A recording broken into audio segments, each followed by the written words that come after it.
des doigts. Je crois que nous sommes appelés à porter le message d'amour partout là où Dieu nous appelle, partout là où il nous a placés. Et c'est un privilège pour moi d'être là. Merci de la confiance et de l'opportunité qui m'est donnée de pouvoir être avec vous durant ces quelques jours. Du moins, nous débutons ce soir sur une thématique qui a été proposée, la croix, c'était pour toi. Demain soir, nous serons ici. Et dimanche matin, nous serons ici. Et la semaine prochaine, je serai encore autre part, parce que le travail continue, le travail ne s'arrête pas. Tout autant qu'il y ait des hommes et des femmes, nous devons prêcher l'Évangile. Et j'aimerais vous encourager, vous dire que nul travail n'est vain dans le Seigneur. Et Paul disait, ce qui importe, c'est que l'Évangile soit prêché. Amen, amen. L'Évangile de Jésus-Christ. Et il ne voudrait savoir rien d'autre si ce n'est Jésus-Christ qui a été crucifié et qui est ressuscité. C'est un thème intéressant. La croix, c'était pour toi. C'était pour moi.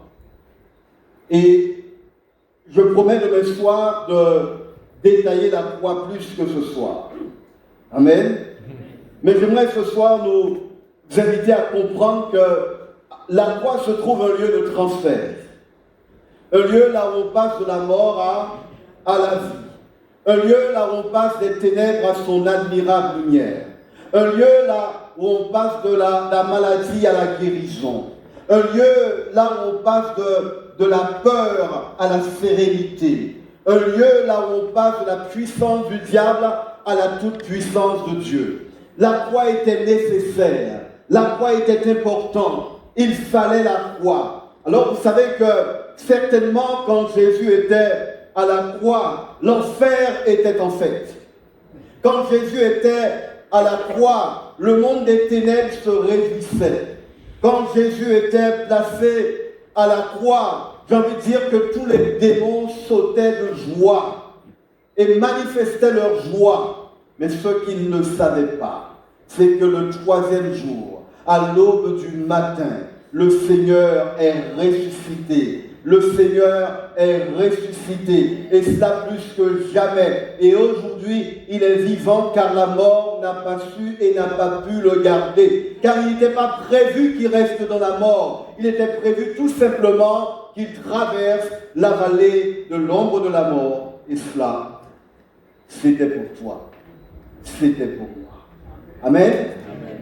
Ce soir, j'aimerais vous inviter à réfléchir avec moi, mais une réflexion qui devrait nous emmener à rentrer en nous-mêmes. Et je prendrai juste un texte ce soir, l'Évangile de Jean, chapitre 5, et le verset 24. Le texte intéressant, quand nous réfléchissons un peu à la société, et j'ai envie de dire que le monde même où beaucoup de personnes ressemblent à un cimetière. Nous passons un cimetière quelquefois. C'est-à-dire on a plein de projets, on a plein de rêves, mais ils sont enterrés. Et quelquefois, quand vous regardez les gens, ils sont comme des cimetières. Il y a des rêves, il y a des projets, il y a plein de choses, mais ils sont enterrés là. Ils n'ont jamais pris vie. Ils n'ont jamais pris vie, ils ne sont jamais arrivés à l'existence. Mais ce soir, tu n'as pas idée de ce que Dieu voudrait faire dans ta vie. Tu n'as pas idée de ce que Dieu est en train de faire pendant que tu as mal, pendant que tu pleures, pendant que tu es là et que tu te lamentes. Tu n'as pas idée de ce que Dieu est capable de faire. Croyez-moi, ce soir, Madame, Monsieur, je déclare que Dieu est en train de faire quelque chose ici à Vieux-Bourg. Pas mêler et nombre des mondes qu'elle. Quand Dieu est là, la majorité est présente. Amen. Parce que Dieu représente une majorité. Amen. Quand Dieu est là, la majorité non seulement est présente, mais la majorité est de mon côté. Lorsque nous regardons en arrière et que nous voyons que Dieu avait un plan pour nous, un plan pour vous. Et si vous êtes là ce soir, croyez-moi, ce n'est pas le hasard qui vous emmène ici. Dieu vous emmène ici. Croyez-moi, ce n'est pas RCI qui vous emmène ici. Dieu vous emmène ici. Si vous êtes là ce soir, ce n'est pas le voisin ou la voisine. Certainement, par le truchement ou l'intermédiaire de cette personne, vous êtes arrivé là. La Bible nous dira en Jérémie chapitre 29, verset 11, car je connais les projets que j'ai formés sur vous, projets de paix et non de malheur, afin de vous donner un avenir et de l'espérance. Dieu a un projet pour toi.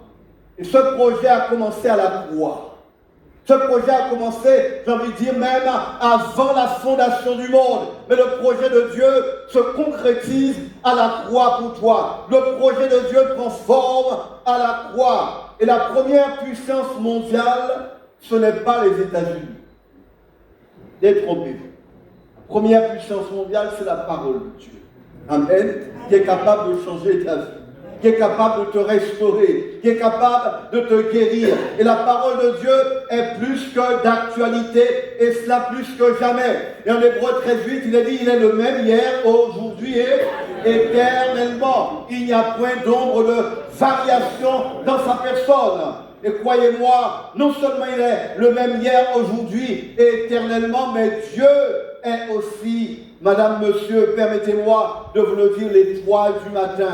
Il est le roi des rois. Il est celui qui est capable de changer ton cœur. Celui qui est capable de changer ta destinée. Celui qui est capable de te faire passer de la mort à la vie par le truchement de la croix. Croyez-moi, ce texte que nous allons voir ce soir, et je vous invite à ouvrir vos Bibles avec moi en Jean chapitre 5 et le verset 24. Et nous voulons regarder au travers de ce texte ce que le Seigneur a à nous dire ce soir. Jean chapitre 5 et verset 24. En vérité, je vous le dis, celui qui écoute ma parole et qui croit à celui qui m'a envoyé à la vie éternelle, il ne vient point en, mais il est passé de la mort à la vie. Billy Graham a cité un homme bien plus grand que lui, et il disait, quand vous apprendrez ma mort, dites-vous que je suis plus vivant que je ne l'ai jamais. Vous savez, hier, j'ai célébré un enterrement. Et dans des cas de monde, des fois là, on voit un mort en vie mort. Ah, c'est amen, ils ne sont pas là. Je peux bien dans l'enterrement pour ça va reprendre en vie mort? Waouh, vous êtes au moins franc. Mais quand vous réalisez, quand vous comprenez que ce qui vous attend n'a rien de comparable avec ce que vous êtes en train de vivre, quand vous comprenez que le Seigneur vous dit heureux ceux qui meurent, j'avais mon heureux, là il n'est pas mort, mais la Bible te dit heureux ceux qui meurent, mais dans le Seigneur. Ça veut dire que c'est une belle chose. L'apôtre Paul l'a compris et c'est pourquoi il disait, j'ai envie de partir, je suis pressé de rejoindre mon Seigneur. Mais la tâche est immense, il doit encore rester pour accomplir le job. Mais comprenez que quand nous parlons de la croix, nous parlons de mort. Et je souhaite à chacun de vous de mourir ce soir. Ne dites pas amen si vous n'êtes pas là. Mais je souhaite à chacun de vous de mourir dans la chair et de vivre par l'esprit déjà, ici-bas sur cette terre. Amen. Croyez-moi, il n'est pas de place sur la terre où la mort ne puisse vous trouver. Et on ne peut pas l'acheter non plus. Récemment, un ami à moi, en train de passer la débroussailleuse, a certainement dérangé un essaim d'abeilles. Et en dérangeant cet essaim d'abeilles, les abeilles ont réagi. Mes portables volés, et il a commencé à courir. Puis il courit, puis il a courir. Vous savez que les abeilles courent plus vite que les chevaux. C'est prouvé. Abeilles courent plus vite qu'un cheval. C'est grave. Beaucoup plus vite, elles sont rapides. Il m'a dit pendant qu'il court, il m'a dit certainement abeille là qui a doublé au égal dans le bon chemin. J'ai ouvert votre cul, votre abeille là rentrée abeille qui a continué à faire. L'amour, c'est exactement pareil. Ce n'est pas la peine de courir. Elle vous rattrapera. Certainement. Il n'y a pas de place sur la terre où la mort ne puisse nous trouver et on ne peut pas l'acheter non plus. Et j'entends certainement quelques-uns d'entre vous nous dire, mais on ne peut pas savoir où on passera l'éternité. C'est à Dieu de décider. Désolé, ce raisonnement n'est pas biblique. Et pour la simple raison que les Saintes Écritures nous enseignent sans ambiguïté qu'on peut être sûr de son salut. Et voilà la déclaration que le Seigneur fait. En vérité, je vous le dis, celui qui écoute ma parole et qui croit en moi, amen, qui croit en celui qui m'a envoyé à la vie éternelle, ne vient point en jugement, mais il est passé de la mort à la vie. Dans ce passage, le Seigneur Jésus énumère 2 conditions, 3 bénédictions. Et pour participer à ces bénédictions, la première condition, c'est qu'il faut d'abord écouter la parole de Dieu. Il y a beaucoup de voix dans notre société. La voix de la politique, la voix de ton mari, la voix de ta femme, la voix de tes voisins, la voix de ton employeur. Il y a beaucoup de voix, la voix des médias, la voix que nous entendons, les voix que nous entendons sur les réseaux sociaux. Mais la Bible nous dit que celui qui écoute ma parole et qui croit à celui qui m'a envoyé. Je ne parle pas de la parole du pasteur Dick.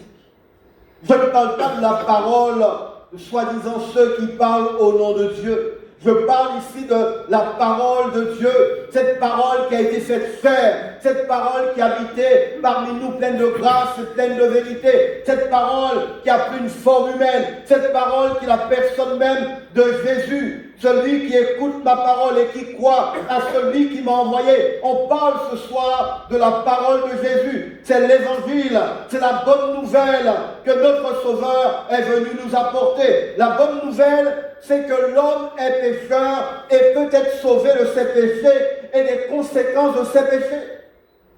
En l'occurrence, du châtiment éternel, dans un lieu de tourment, loin de la face de Dieu.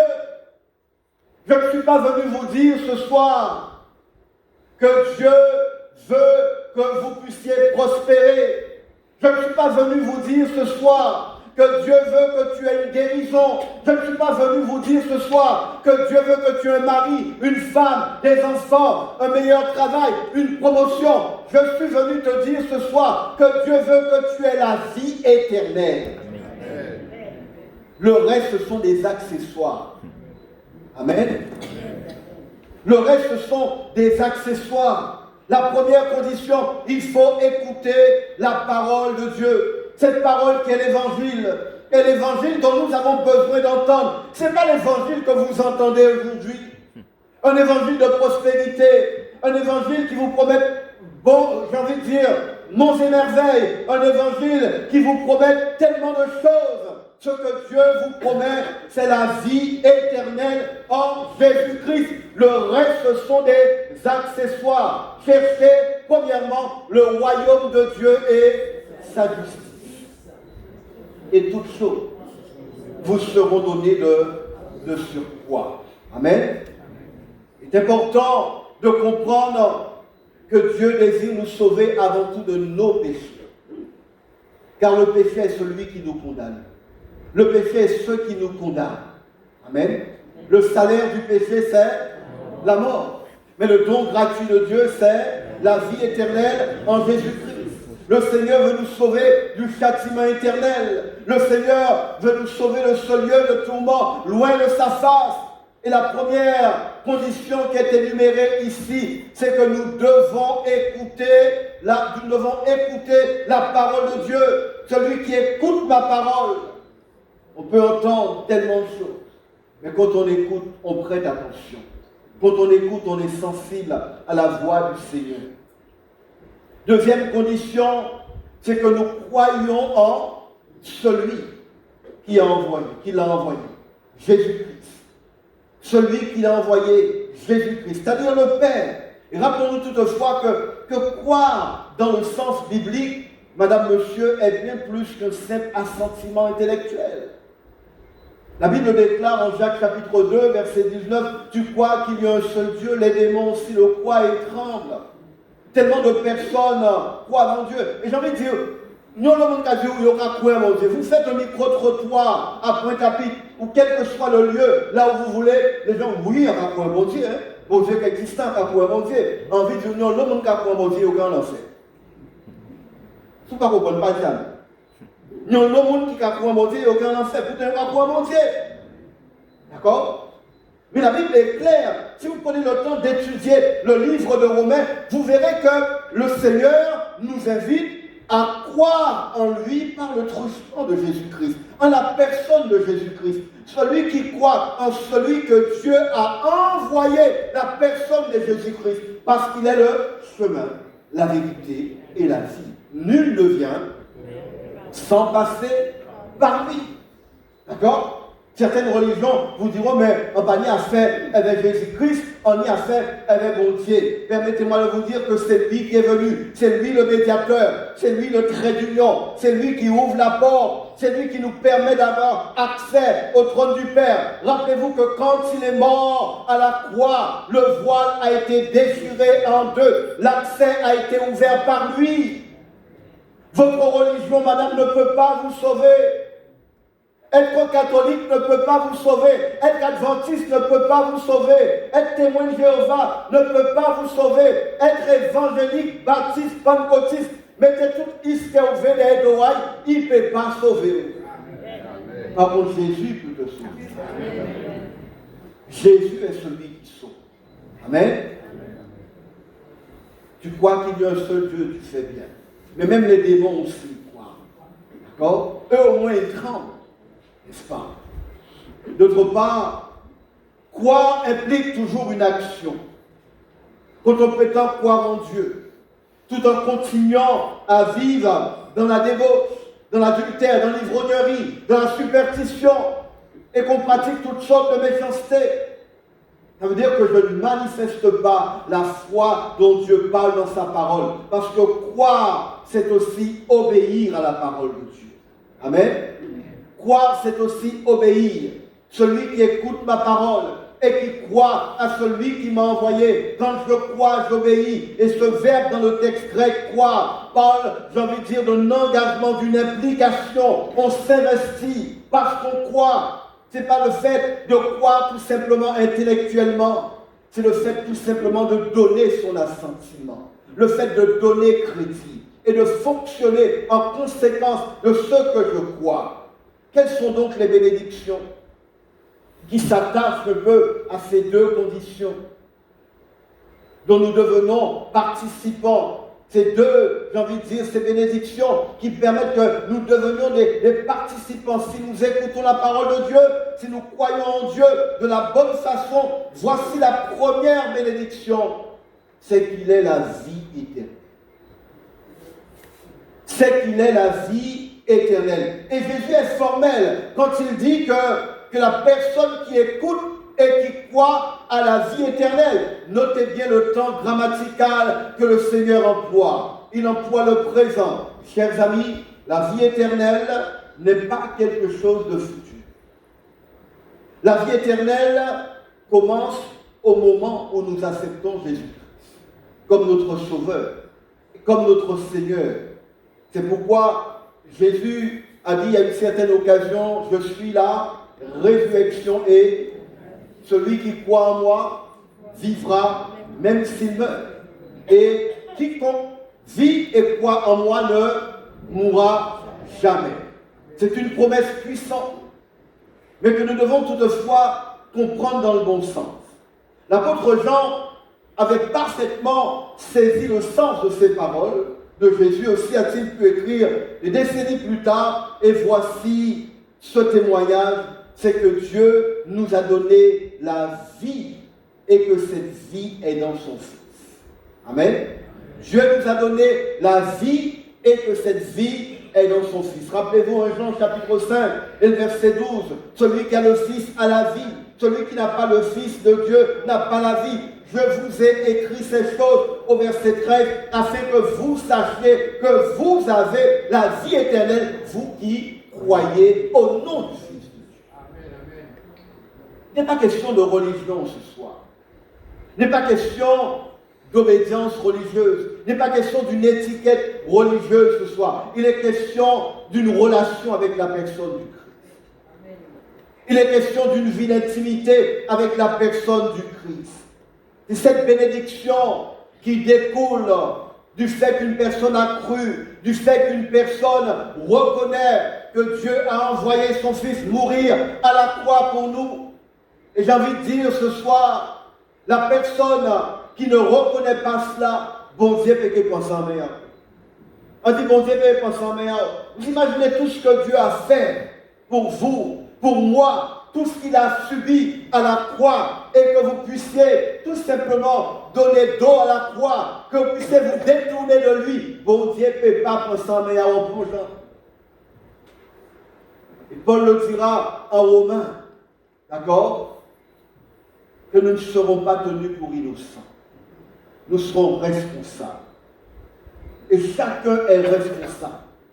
Parce que la croix, c'était pour toi. La croix, c'était pour moi. En rejetant l'œuvre de Dieu, en rejetant l'œuvre d'expiation qui a été faite à la croix, c'est rejeter un peu le Seigneur.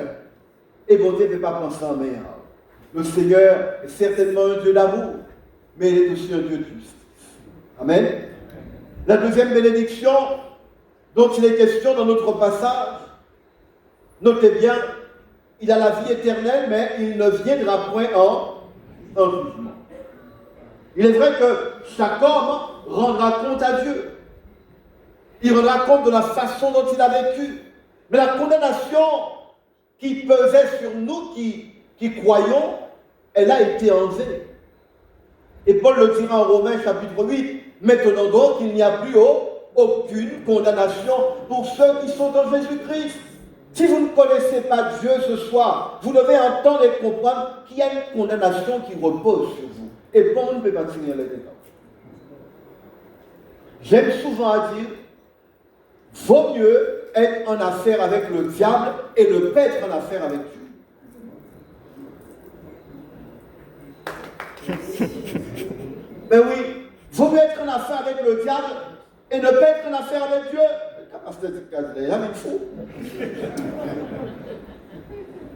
Parce que si tu es en affaire avec le diable, Dieu peut toujours te libérer des chaînes et de la main du diable. Mais si tu es en affaire avec Dieu, qui vous a dit là? Je vais revenir ça. Si on a fait, pas rien qui allait mon Dieu. Qui vous a dit là? Donc en ce sens, il vaut mieux en affaire avec le diable. Bon Dieu peut libérer. Mais ce qu'on a fait, mon Dieu, qui vous a tiré là? Pas ni pour monde qui peut tirer là. Parce qu'il n'y a rien qui soit au-dessus de lui. Il n'a pas de son semblable. Il est unique. Il n'y a pas d'autre Dieu. Il est le seul Dieu qui sauve et qui délivre. Et si tu en as affaire avec lui, l'affaire, en fait, ton cas est scellé. C'est pourquoi il est important de comprendre ce soir. Ne pas croire en Jésus-Christ, ne pas croire en celui que Dieu a envoyé, ne pas écouter, ne pas obéir, va te laisser tout simplement, j'ai envie de dire, sous une condamnation, sous une malédiction, que seul Dieu peut te libérer. Si on a fait, mon Dieu, Dieu ne peut pas s'en rien, parce que quand il même cassé, n'est-ce pas? Et comprenez bien, madame, monsieur, c'est en étant en Christ que la Bible nous dit, maintenant donc, il n'y a plus aucune condamnation pour ceux qui sont en Jésus-Christ. Et ça, c'est sans condition. Sans condition. Peut-être tu diras, oui, mais celui qui marche non selon la chair, mais par l'esprit. Ça peut sembler être une condition, mais ce n'est pas une condition. Parce que la conséquence d'être en Jésus-Christ, on est obligé de marcher. On est invité à marcher dans l'esprit et non dans la chair. Mais ce n'est pas une condition qui s'applique ici. Parce que le salut est offert par grâce. Amen.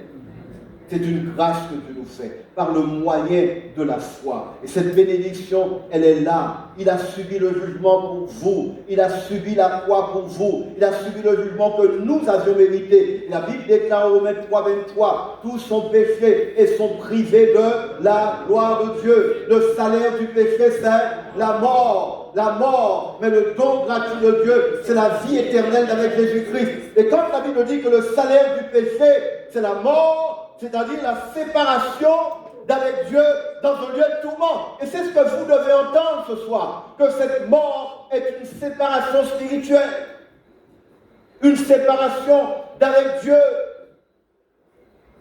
dans un lieu de tourment pour l'éternité.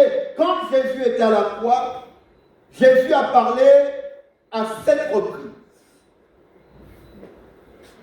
Il dira, Père, pardonne-leur. Mais juste avant d'expirer, il a prié. Père, entre tes mains, je remets mon esprit. Mais au beau milieu de ses souffrances, il s'est écrié, mon Dieu, pourquoi m'as-tu abandonné? Chers amis, je vous assure ce soir que c'était bien plus qu'un simple cri rhétorique. Non, en ce moment précis, Jésus ressentait les péchés du monde entier. Et Dieu était à présent le juste juge qui punissait dans la personne de Jésus-Christ tous nos péchés. Les vôtres, les miens. La croix, c'était pour toi. La croix, c'était pour moi. En ce moment unique de l'histoire de l'humanité, il faut bien entendre ce soir, Dieu n'était plus le Père de Jésus. C'est fort ce que je suis en train de dire. En ce moment unique de l'histoire de l'humanité, Dieu n'était plus le Père de Jésus et Jésus n'était plus son Fils. Cette relation si tendre, si profonde, elle n'existait plus. Je me rappelle avoir entendu un sermon de prédicateur américain lorsque j'étais dans une île anglaise et il avait dit quelque chose qui m'avait interpellé. Il disait, la seule et unique fois où la Trinité a été séparée, c'était à ce moment-là. Ça ne s'est jamais produit. Le seul moment, l'unique fois où le Père et le Fils ont été séparés, c'était à ce moment-là.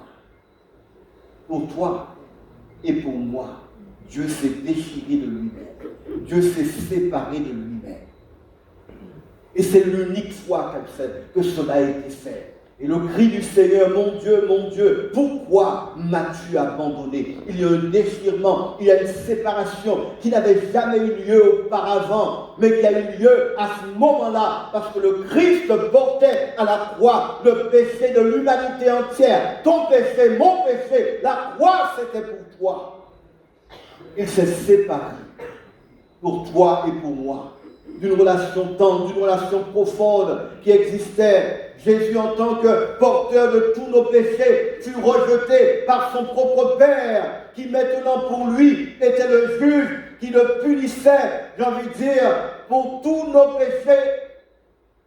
C'est ainsi que Jésus est devenu notre agneau qui ôte le péché du monde, notre sacrifice. Voilà pourquoi il a poussé ce terrible cri, un cri de désespoir. Mon Dieu, pourquoi m'as-tu abandonné? Notre Sauveur a subi le rejet, l'isolement, la solitude, la plus totale pour vous et pour moi.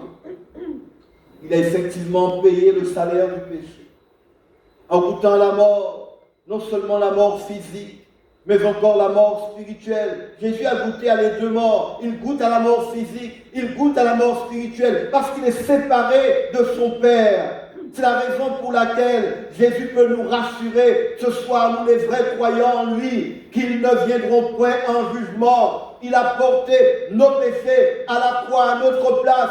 Dieu ne va pas les juger une deuxième fois en nous condamnant, mes amis. Nous avons enfin la troisième bénédiction. C'est que celui qui écoute, celui qui croit à la vie éternelle, ne vient point en jugement, mais il est passé de la mort à la vie. La croix est un lieu de transfert. Mais de quelle mort, de quelle vie notre Seigneur parle-t-il? Vous devez savoir, madame, monsieur, vous qui m'écoutez, que la Bible parle de trois genres de mort. Il y a la mort physique, il y a la mort spirituelle et il y a la mort éternelle. D'accord? Il est également important de savoir que dans le contexte biblique, la mort a toujours le sens de séparation, mais pas de cessation de vie, pas d'anéantissement. Discutant avec le témoin Jéhovah, une fois, il me disait, mais pourquoi Job a dit que l'homme mort avait tout simplement non maïka parti, puis l'homme mort, ben c'est fini. Moi, je disais, mais l'âme ne meurt pas. Et lui, il insiste que l'âme meurt. Il dit, je te pose une seule question. Est-ce qu'il y a quelque chose en Dieu qui ne soit pas éternel? Puisque Dieu est éternel. Est-ce qu'il y a un dans mon Dieu qui n'est pas éternel? Il me semble que non. Il me semble que mon Dieu prend habiter en disant et mettre en disant non. Vous vous rappelez? Dieu insufla le scénario de souffle de vie. Car ça se souffle dans l'homme, ce qu'on appelle l'âme. Et l'homme devint un être vivant. Donc, vous devez comprendre que, j'ai envie de dire que nous ne mourrons pas et nous n'allons pas mourir. La mort a déjà été là. Et c'est pourquoi le Seigneur dit, il est passé de la mort à la vie. Amen. Quelle espérance formidable. Quelle promesse formidable. Il est passé de la mort à la vie. La religion ne peut pas te donner cela. Tu mets une croix, tu ne peux pas avoir ça. Seul Jésus peut pas ça. Amen. Seul Jésus peut faire cette différence. Celui qui croit en lui, qui écoute sa parole, il est passé de la mort à la vie. Il n'y a point de jugement. Mais il faut savoir, aujourd'hui, en recevant Christ dans ta vie, en espérant que tu feras ce pas, en espérant que tu ne fermeras pas la porte de ton cœur, mais que tu permettras au Seigneur de pénétrer ta vie et de te sauver. Vous savez une chose, il y a un beau cœur, toujours qu'après, toujours qu'à sous, toujours qu'à couper, toujours qu'à bagarrer. Et un jour, eh bien ça finit mal. Il bagarrait tellement qu'il a trouvé finalement un tribunal. Mais avant de trouver un tribunal, il faisait tous les bars. Et il n'arrivait pas à rentrer chez lui. Et un jour, il est tombé dans un caniveau. Il ne peut pas rentrer à Kazaï. Un homme l'a ramassé dans ce caniveau. Et l'homme l'a emmené chez lui. L'a placé chez lui. Mais dans son ivresse, il a pu voir quand même qui était cette personne. Et il dit merci. Mais comme c'était un vagabond qui continuait son vagabondage, un autre jour encore, il a encore bu, il s'est bagarré avec monde blessé. Et il trouvait le tribunal après. Et bien, les gars qui ont un tribunal là, il va juger. Et qu'avec mon là qui juge là, c'est mon là ça qui t'est mené à Kazaï là. Il a dit, ouais, il a fait une fête. Il a dit, monsieur le juge, c'est moi. Et oui, vous t'avez mené moi à case. J'ai dit, oui, parce que, effectivement, on a raison. Vous la sentez sauver là-haut, mais je te lance juge là-haut.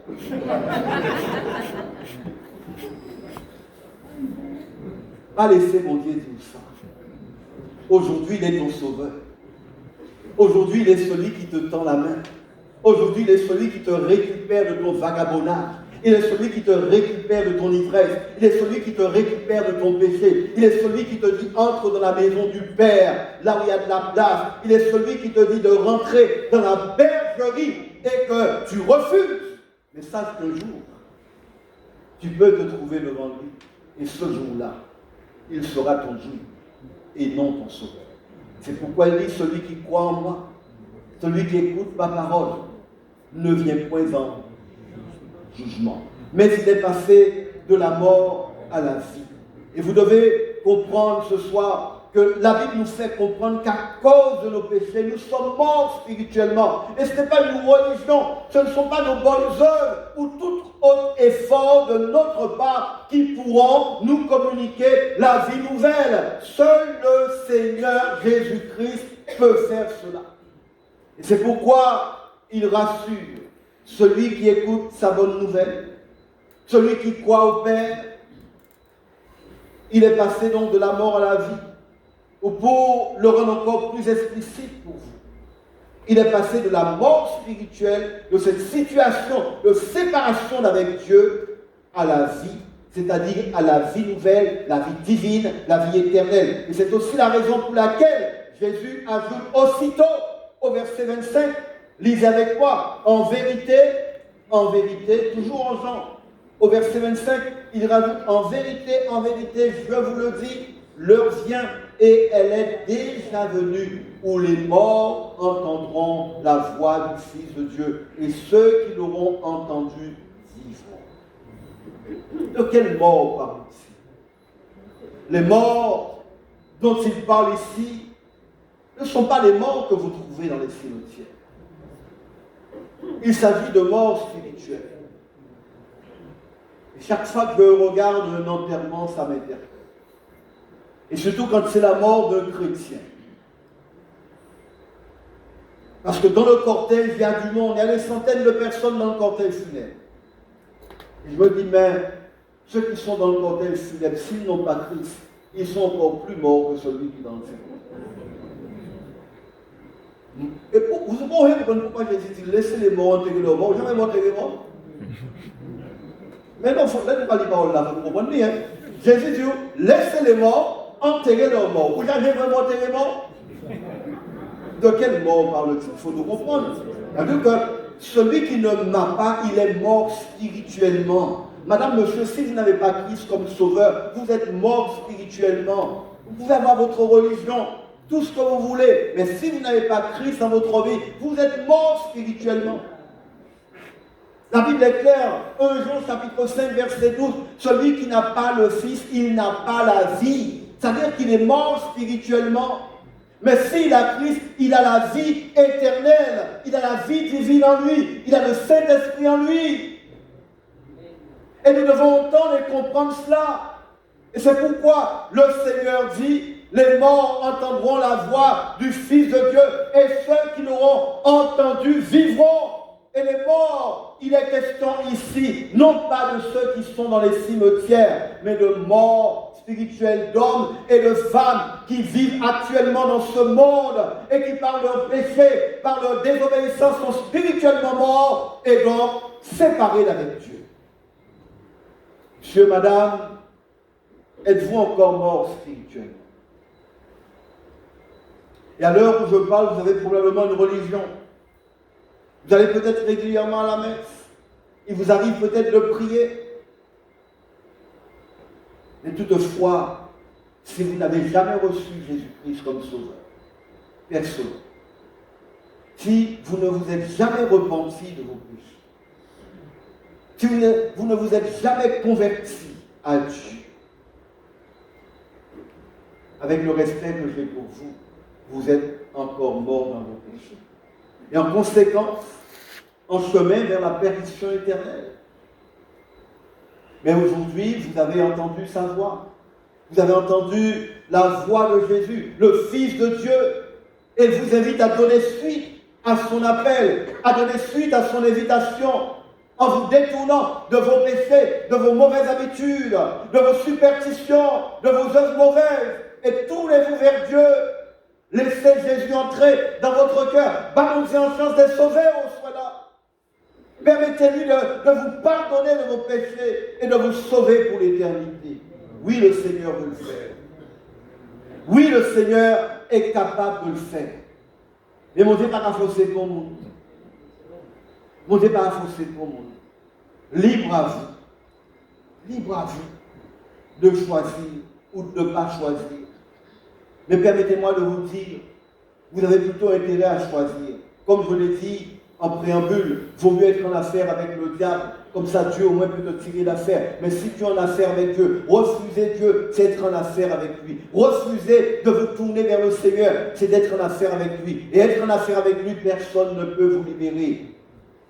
Personne ne peut te tirer d'affaire. C'est une chose terrible, nous dira Hébreu, que de tomber entre les mains du Dieu Tout-Puissant. Et ma prière ce soir, aujourd'hui, si vous entendez sa voix, n'endurcissez pas. Que Dieu vous aide à le faire maintenant. Que Dieu vous aide à le faire ce soir. La croix, c'était pour toi. La croix, c'était pour moi. On l'a compris. Toute la souffrance, toute l'humiliation qu'il a subie à la croix, tous les coups qu'il a subis, c'était pour toi, c'était pour moi. Il s'est donné totalement pour toi et pour moi. Et aujourd'hui, il attend tout simplement que nous puissions répondre à son amour, que nous puissions répondre à tant de tendresse, à tant d'affection qu'il a fait, qu'il nous a donné, mes amis, qu'il a manifesté pour nous, car Dieu était en Christ, réconciliant les hommes avec lui. Et si la croix parle de réconciliation, ça veut dire que si vous ne passez pas par la croix, vous êtes en opposition. Si vous ne passez pas par la croix, vous êtes dans une position d'ennemi de Dieu. La croix est justement un moyen de réconciliation, un moyen de renouer. Jésus est mort sur une croix, élevé entre terre et ciel. Et c'est le symbole tout simplement qu'il est élevé entre les hommes qui sont sur la terre et Dieu qui est au ciel.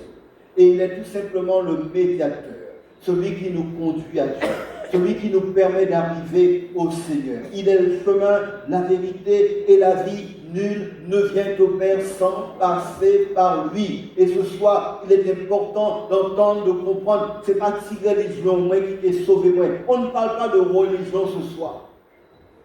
Mais on parle tout simplement d'une relation avec la personne du Sauveur et du Seigneur Jésus. Toute tête baissée, toutes les fermées du Père.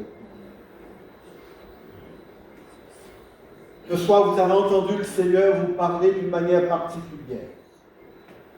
La parole de Dieu ne revient jamais à lui sans effet. Et je vais prier avec vous ce soir. Vous qui avez entendu ce message, Dieu vous a parlé. Vous avez compris ce soir que vaut mieux être en affaire avec le diable et pas avec Dieu. Ce soir, il faut comprendre que Dieu vous invite justement à être en affaire avec lui. Parce que quand vous êtes en affaire avec Dieu, alors vous êtes préservé, vous êtes sécurisé, vous avez la vie éternelle, vous êtes passé de la mort à la vie, vous ne venez point en jugement, vous avez la vie éternelle quand vous êtes en affaire avec Dieu. Et ce soir, Dieu vous invite à le rencontrer au travers de son Fils Jésus-Christ. Et pour ce faire, j'aimerais prier avec vous. Vous êtes là ce soir. Vous dites, oui, pasteur, prie avec moi. Oui, pasteur, je veux réellement donner ma vie au Seigneur. Je veux passer d'une étape à une autre. Je veux justement connaître ce transfert. Passer de la mort à la vie. Passer tout simplement de ma misère morale à une vie nouvelle. Passer tout simplement des ténèbres à la lumière de Dieu. Passer tout simplement de ma tristesse à une joie ineffable que seul le Seigneur peut me donner. Oui, le Seigneur est capable de le faire ce soir. Et pour ce faire, je t'invite à lever la main et je prie avec toi. Tu dis oui, prie avec moi ce soir. Vous levez cette main ce soir. S'il y a quelqu'un dans la salle, vous levez la main, je prie avec vous. J'ai entendu ce message, j'ai compris. Vous levez la main et je prie avec vous. Est-ce qu'il y a un monde qui dit oui, priez avec nous ce soir. Ou pas vous aimez lever la main. Quel que soit là où vous êtes, vous levez cette main et je prie avec vous. Vous dites, pasteur, priez avec moi. Merci pour cette main. Tu peux la baisser. Si on a pour nous encore à dire, priez avec moi. Vous levez la main, tout simplement, et je prie avec vous. Notre main qui se lève encore. Dieu vous parle, Dieu vous interpelle ce soir. Bon, t'as pas sonné, vous pressez les répondre, qui monde qui crie, vous voyez, vous pressez les regarder, quand il est là, à part c'est les impôts. N'est-ce pas? Mais vous pressez les regarder, quand il y a un couillé là. Quand on a crié non, on l'a dit, il faut virer les regarder, qui monde a crié. Ce soir, à part t'as pas sonné, au soir là-bas, les impôts qui écrivent, pas pour monde qui écrit, pas monde qui crie non, on l'a dit. Dieu t'interpelle ce soir. C'est Dieu qui te parle ce soir. Il t'invite à ne pas fermer ton cœur. Aujourd'hui, si vous entendez sa voix, n'endurcissez pas votre cœur. Alors, est-ce qu'il y a une main qui se lève, qui dit, prie avec moi ce soir. Je veux justement que ma vie change. Je veux passer d'un point à un autre. C'est le moment de le faire. Des mains batailles. Des mains batailles.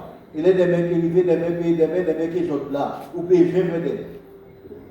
Alors ce soir, si tu entends sa voix, lève ta main. Est-ce qu'il y a quelqu'un d'autre encore qui a ce courage ce soir qui dit, oui, prie avec moi. Je veux donner ma vie au Seigneur. Je veux que les choses changent dans ma vie. Alors oui, nous voulons t'accompagner pour ce faire. Les chrétiens, nous prions dans nos cœurs. Vous qui avez levé la main, je vous demanderai de venir me rejoindre tout simplement. Je vais prier avec vous ce soir. Viens me rejoindre. Nous prions dans nos cœurs. Alléluia. S'il y a quelqu'un d'autre ce soir encore qui veut faire ce pas ce soir. Donc quelquefois on va sentir Jean Maurel, on va sentir un Jean paralysé, on va sentir un Jean difficile de bouger, on ne veut pas mon frère, on ne veut pas mon ça va faire. Mais pas venir avec mon soir. C'est Dieu qui t'appelle ce soir. Il n'est pas question avec qui tu es venu, il n'est pas question qui est assis à côté de toi, il est question que Dieu t'interpelle ce soir. Vous avez la liberté de venir ce soir, parce que je veux prier avec vous ce soir. La Bible nous dit qu'il y a beaucoup de joie dans le ciel quand quelqu'un se lève. Quand quelqu'un se lève, nous ne sommes pas là pour faire spectacle, nous ne sommes pas là pour montrer, on n'est pas là pour faire un show. On est là tout simplement dans la simplicité, prier avec vous, vous accompagner dans une nouvelle relation avec le Seigneur. Vous n'êtes pas invité à venir à une religion, vous n'êtes pas invité à rentrer dans un club, vous êtes invité à rentrer dans une relation avec le Seigneur. C'est votre réponse, c'est votre décision. Et si vous voulez le faire ce soir, alors j'aimerais prier avec vous. Venez, n'hésitez pas. Pas les sanguins paralysés ou pas les sanguins bloqués au sol. Sentez-vous en bébé, bon courage à des mains avec tout vous. Et nous allons prier avec vous. Alléluia. Pendant que nous interprétons ce chant, on peut se mettre debout tous ensemble ce soir. Alléluia.